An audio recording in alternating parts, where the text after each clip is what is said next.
Hello, everybody. Welcome back. Been a while since I put something up, and I've been busy. A lot of hockey, baseball, a lot of inside the crease,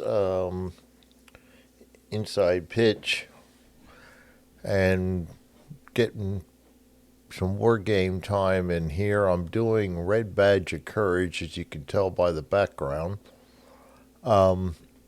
by GMT, part of the great battles of the American Civil War, and I'm really enjoying it. I think I've got most of the rules right, and if not, I've got my living rules plugged into the Untitled notebook, so I can AI some rules as I go. But I'm having a good time. And I figure I'd go over where I'm at, how it's going. I'm not going to show a replay of it because A, I'm real rusty at it, and B, it'll take a while.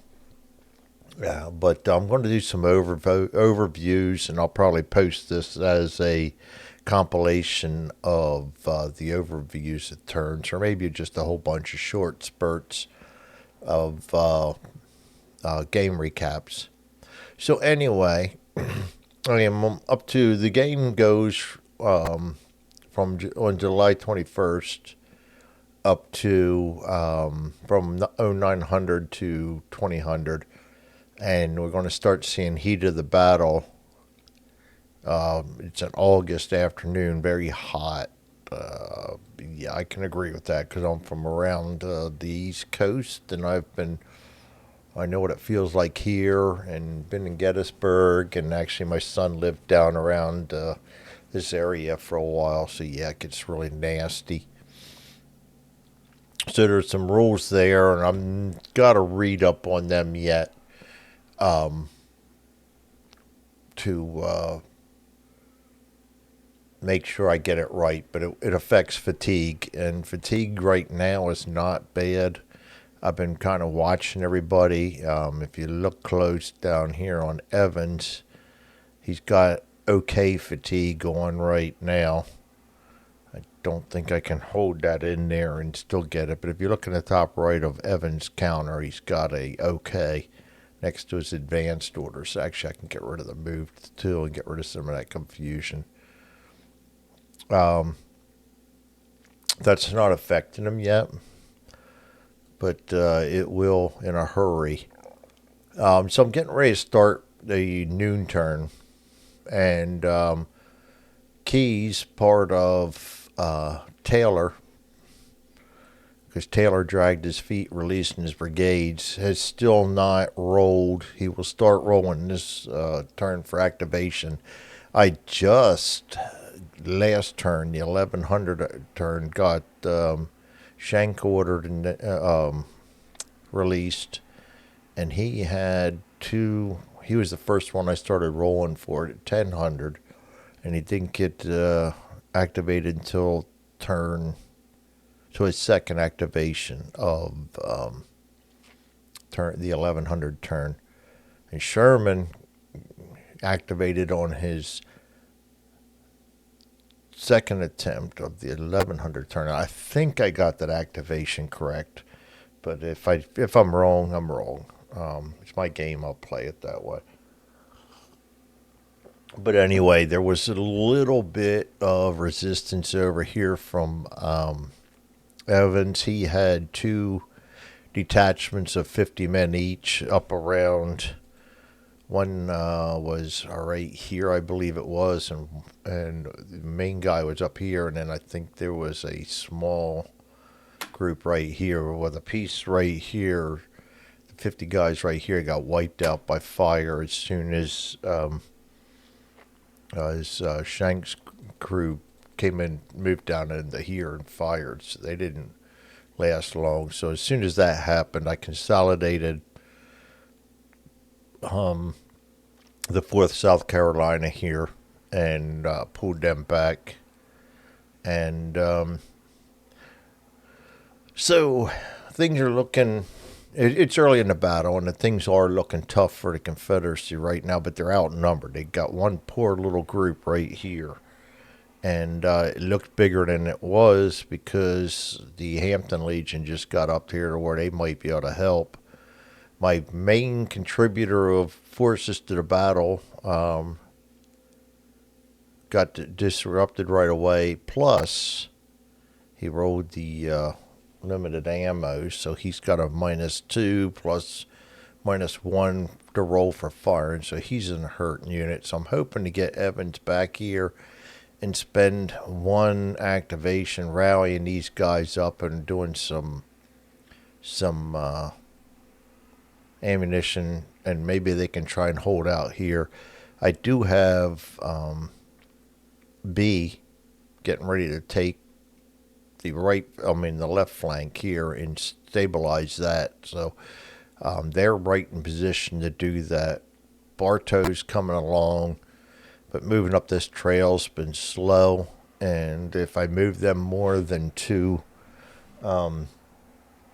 activations on march, they'll really affect our fatigue. Now, I did move Bartow. I think it was Bartow, too. Maybe it was Jackson. One of them I moved to use Jackson to get him up there. An extra one and put fatigue on him, but I'm not going to go much further than that. I might have to just to get some troops up there in a hurry. But being as Taylor's starting to activate now, I think I'm going to go ahead and activate Keys this turn and give them orders. Not Keys. Can't even remember who it is. Oh, God, I'm horrible. Yep. Oh, Coke. Or Coke. Anyway, you get the idea. And then I'm going to bring his 2 lost brigades here, or two lost regiments here in. Not lost, they were just reinforcements, because Keys is pretty much so going to activate anyway. And I think it's time to start getting something moving down here where I can put a little pressure on them. Or even just hold this bridge and make sure you don't get it, because that is a VP point. We've already given up the one here, and actually I forgot to change that. This one's just going to be in jeopardy. They don't do the Confederates any good. They just do the Union good. Cavalry can't hold them. So that's your review on the southern flank. Now we go up here to the north. Most of Evans started up around here. I had them, they got some good Chit drills early, and I was able to put them up here. But Burnside came in and smashed right into them and got some good rolls. And next thing you know, they're in shambles, and they didn't have a lot of group anyway. But the way the Chit pulls went, and Evans really did a good job of holding them up enough that now I've got a backlog up here, and it's having a hard time getting these guys with the way the Chit pulls are going. I'm pulling. I had them out of March because I was thinking about bringing Porter over here, and that didn't work because things fell apart over here quick, and then Taylor got activated, so I didn't need him there. But the way the Chits are coming, we just keep banging into each other. So I'm slowly but surely bringing Heinzelman and Hunter, I believe it is, up here. Hunter's in charge of the whole kit and caboodle, Porter. And we do have McDowell in there, though McDowell's kind of just about worthless in this one. He adds 1 to the initiative, but that's about it. Range of 5. So, yeah. And we got Wilcox coming in this turn too, which means even more backlog. I've got to look and see. I might change these to advance, but we're not going to do, to March, but we're not going to do road movement. And really, when they're stretched out like this, I think it might just be best to keep them in advance in case. So I'm going to try to push Porter through Burnside, but Burnside did rally up nicely, which was surprising because they're all green. And but I think I'm gonna push Porter through, let Burnside hold Matthews Hill, push Porter through, let him become the cutting edge, and we'll have Heinzelman's group down here push through too, and they'll be the cutting edge for a while, and then we'll move Burnside in later. We get some fresh troops in because they've already tasted some blood, and I may even push over here, but we got to be careful because command in this one is going to be interesting. It goes straight from McDowell to the, let's see if I can remember to get this right here, division commanders. So we're already out of command on Taylor, so they're going to get one less. Burnside, I don't even think he's in. Not Burnside. Hunter's not in command. Though I did forget to move. McDowell. So technically, I could have put McDowell 1, 2, 3, 4, 5 right here, and then he would have command over all these guys. But it's really, he really does not have a good command range. And I've got to read up on that. The command roles for this and are really tough. And I'm just learning, so I may have made a mistake or two on that already.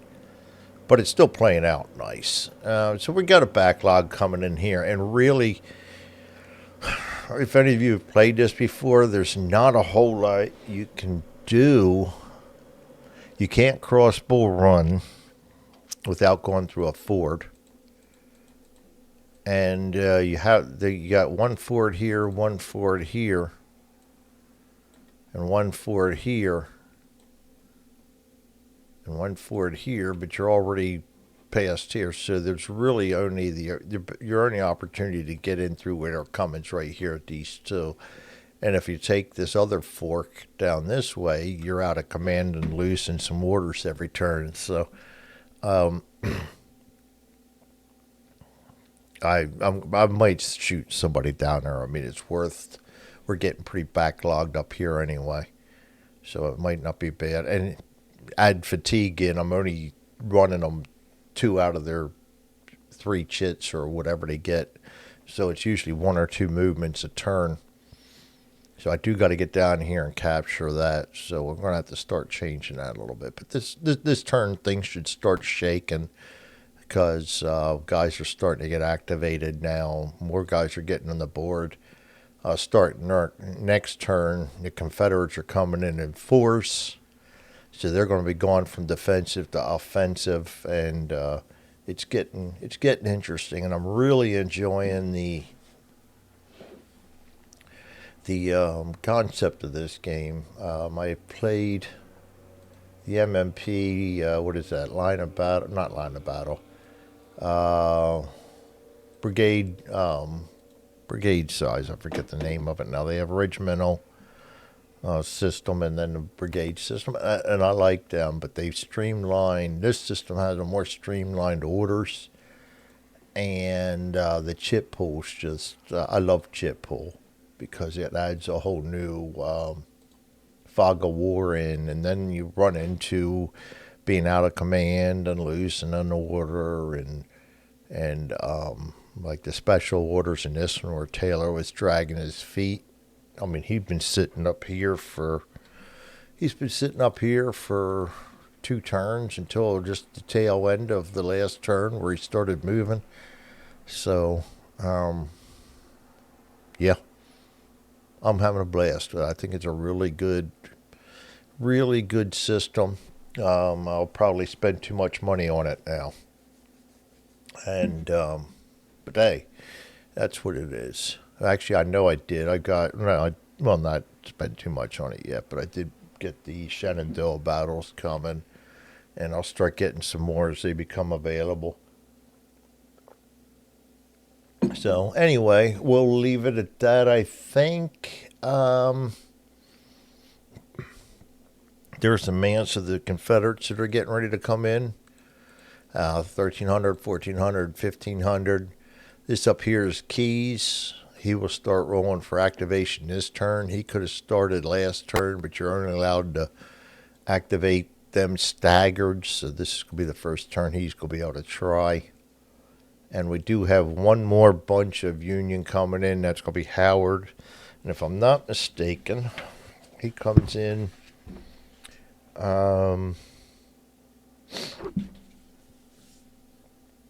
Yeah, the same place as everybody else. So yeah, it's going to get really clogged up.